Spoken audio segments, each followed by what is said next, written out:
Shalom, meus queridos irmãos, eu gostaria de compartilhar com vocês alguns midrashim relacionado à porção desta semana que se intitula com o nome Tzav.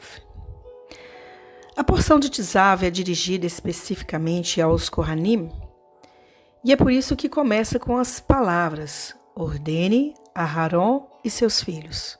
Isso está em Vaikra, Levítico, capítulo 6, versículo 2.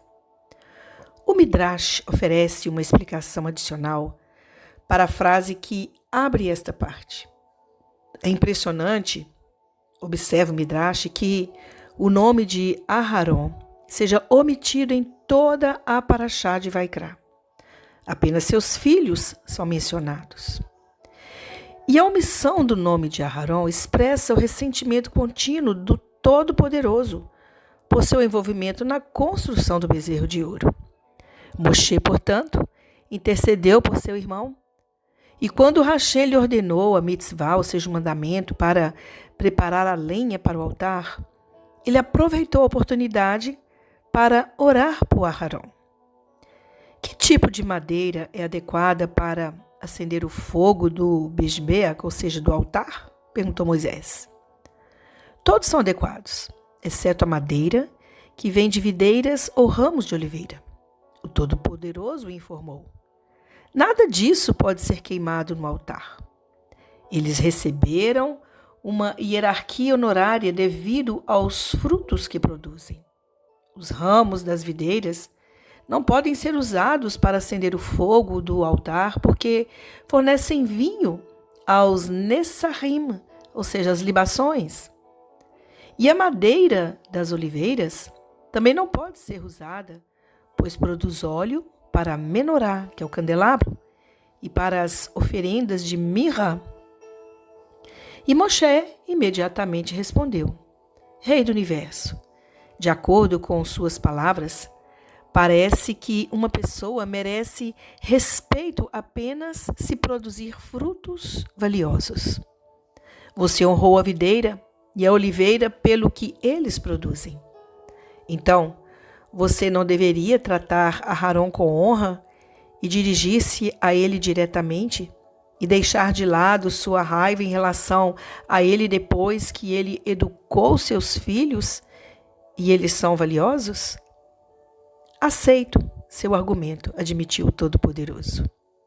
Ele mostrou sua concordância, iniciando a Parashá Tzav com as palavras: ordene Aharon e seus filhos. Isso está em Levítico 6, versículo 2. Mas podemos ver também os 7 dias da inauguração do Mishkan, ou seja, do tabernáculo.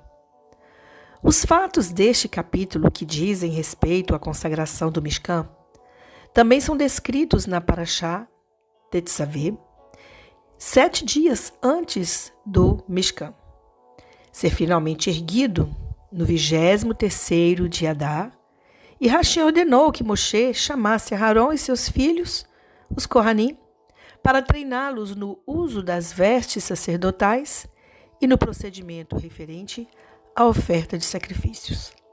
Ele disse a Moshe: chame Aharon e convença-o a servir como o futuro sumo sacerdote. Por 2 razões era necessário uma persuasão mansa. A primeira foi que Aharon foi desencorajado pela demonstração de raiva de Hashem e Moshe após o pecado do bezerro de ouro. Depois disso, ele estava relutante em oficiar no Mishkan e só foi atraído por palavras que demonstravam afeição especial. Além disso, devido à sua modéstia, ele não quis aceitar o distinto ofício de sumo sacerdote. E Hashem disse a Moshe: reúna todas as nações na corte do Mishkan para assistir às cerimônias de consagração durante os 7 dias de inauguração do tabernáculo. Ouvindo essa ordem, Moisés se perguntou: como pode ser possível reunir toda a Carral de Israel na corte do Mishkan? O tamanho do átrio era de 50% e era muito pequeno o local. Então, que nós podemos ver? Que o Mishkan, ele ocupava um espaço que não cabia tantas pessoas.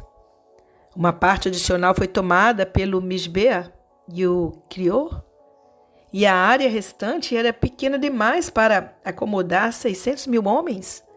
No entanto, Rachei informou a Moshe: não se pergunte como vou realizar essa façanha. Posso fazer você entrar em pequenas áreas com conteúdo que excede sua capacidade. Esse tipo de milagre foi realizado pelo Todo-Poderoso em várias ocasiões. Quando ele trouxe a praga das bolhas para o Egito, Hashem ordenou que Moshe e Aharon coletassem 2 punhados de fuligem. Então Aharon teve que dar a fuligem que estava segurando em suas mãos para Moshe. E Moshe milagrosamente segurou em uma mão 4 punhados de fuligem dele e de Aharon e os jogou para o céu. Moisés e Arão reuniram todas as nações em um lugar chamado Meribá. Adiante, que era um lugar onde havia uma rocha, da qual o Todo-Poderoso ia tirar água. Naquele momento, um milagre aconteceu. Todo judeu estava efetivamente em pé, na frente da rocha.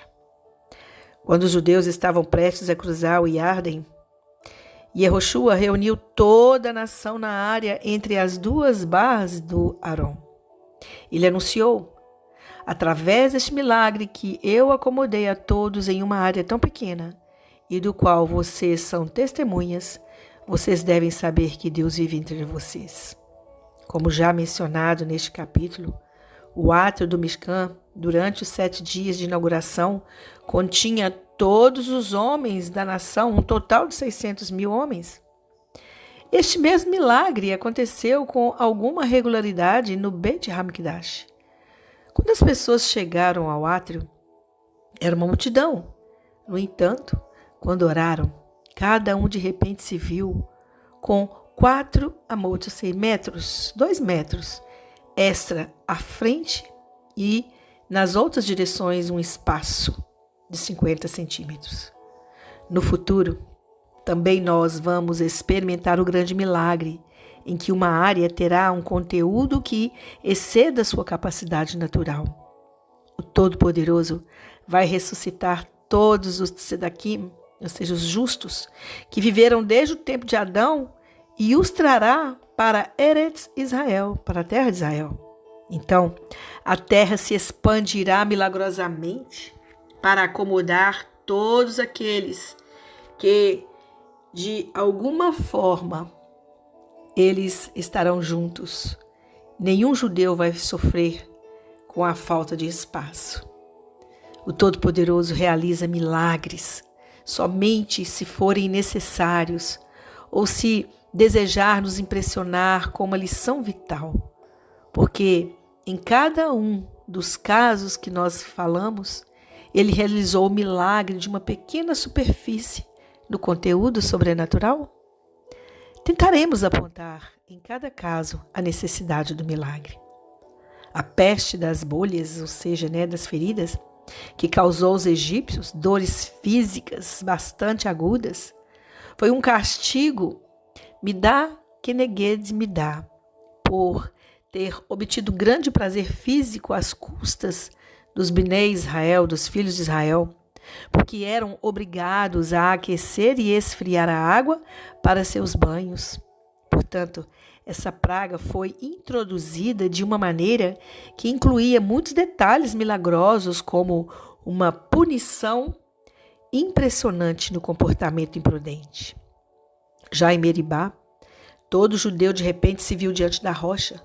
O Todo-Poderoso queria que todo judeu se tornasse uma testemunha ocular do fato de que a água realmente começou a fluir da pedra. E a conquista da terra de Israel, sob o comando de Josué, foi realizado com um exército bastante pequeno em comparação com as forças grandes e bem treinadas de 31 reis.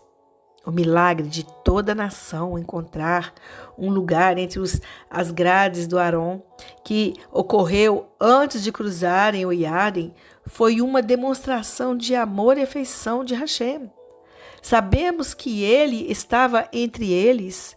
Eles reuniram coragem para enfrentar inimigos que superavam em muito os judeus. E durante os dias da inauguração do Mishkan, todos os homens entraram no átrio do Mishkan.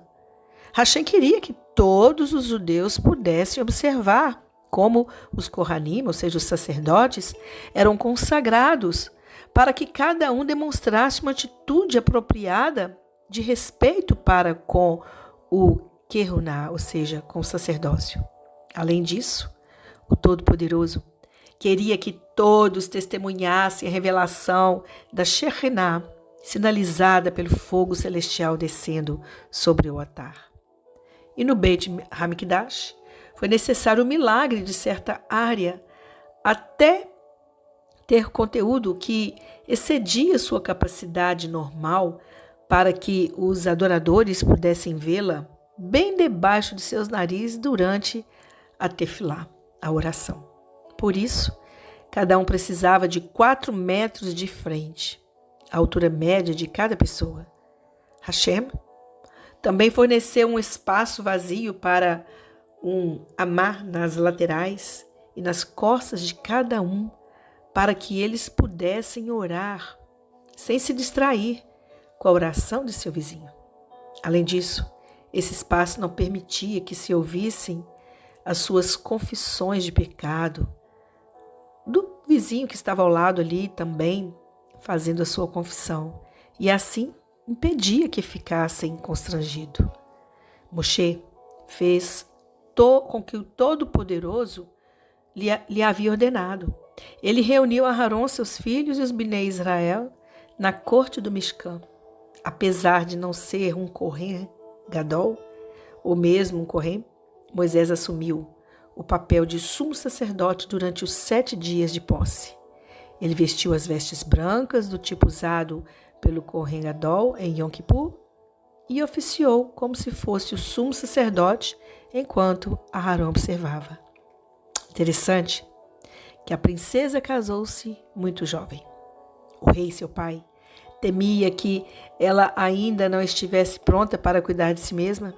Por isso ela ordenou que uma nobre a acompanhasse até sua nova casa e esperasse até que ela aprendesse a cuidar de si mesma.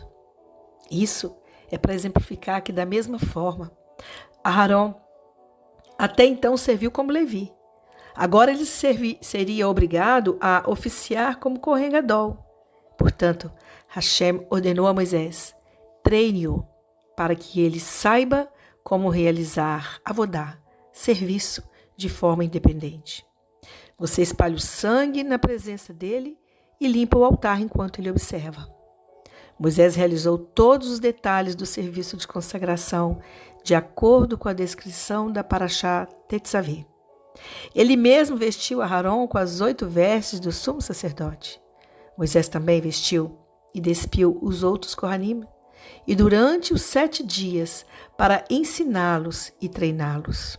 Moisés ungiu os Kohanim com o Shemen HaMishcha, ou seja, o óleo da unção, e também ungiu todos os vasos sagrados do Mishkan para santificá-los. Ele ofereceu os sacrifícios de inauguração periodicamente, um touro e 2 carneiros. Ele sozinho sacrificou os animais, espalhou seu sangue e extraiu as cinzas da praia. Durante cada um dos 7 dias, Moshe desmontou o Mishkan completamente à noite e o remontou pela manhã. Moshe era um professor maravilhoso e Aharon e seus filhos eram alunos muito bons.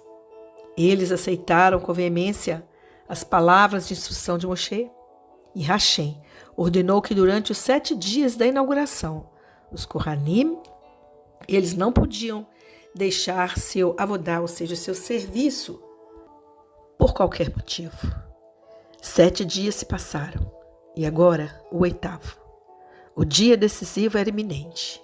Nele, os Kohanim foram ordenados pela primeira vez a realizar o serviço independentemente, fazendo com que a Shekhinah, a divindade, descesse ao Mishkan.